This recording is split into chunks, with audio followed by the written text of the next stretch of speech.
புதுச்சேரி அருகே தேசிய நெடுஞ்சாலையில் இறந்தவரின் உடலை வைத்து 100க்கும் மேற்பட்டோர் சாலை மறியலில் ஈடுபட்டு வரும் காட்சியை பார்த்து வருகிறோம். இது குறித்த முழுமையான விவரங்களுடன் இணைகிறார் செய்தியாளர் அக்பர் அலி. வணக்கம், விவரங்கள் என்ன? பதிவு செய்யுங்க அக்பர் அலி.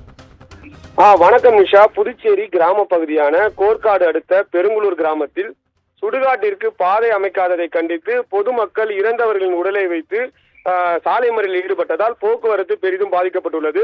புதுச்சேரியின் கிராம பகுதியான கோர்க்காடு அடுத்த பெருங்குளூர் கிராமம் மற்றும் அதனை சுற்றியுள்ள பகுதிகளில் சுமார் 3000த்திற்கும் மேற்பட்ட குடும்பங்கள் வசித்து வருகின்றன. இந்நிலையில் அந்த கிராமத்தில் உயிரிழந்தவர்களின் அடக்கம் செய்வதற்காக சுடுகாட்டிற்கு உடல்களை புதுச்சேரி நாகப்பட்டினம் தேசிய நெடுஞ்சாலையை கடந்து எடுத்துச் செல்ல வேண்டும்.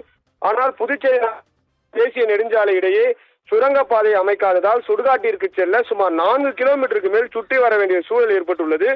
இது குறித்து பலமுறை அரசு மற்றும் சம்பந்தப்பட்ட அதிகாரிகளுக்கு புகார் அளித்தும் எந்தவித நடவடிக்கையும் எடுக்கவில்லை. மேலும் இன்று அந்த கிராமத்தில் உயிரிழந்தவரின் உடலை வைத்து உறவினர்கள் மற்றும் பொதுமக்கள் சுமார் 100க்கும் மேற்பட்டோர் அப்பகுதி புதுச்சேரி நாகப்பட்டினம் தேசிய நெடுஞ்சாலையில் சாலை மறியலில் ஈடுபட்டு வருகின்றனர். இதன் காரணமாக போக்குவரத்து பெரிதும் பாதிக்கப்பட்டு வாகனங்கள் நீண்ட வரிசையில் காத்திருக்கிறது.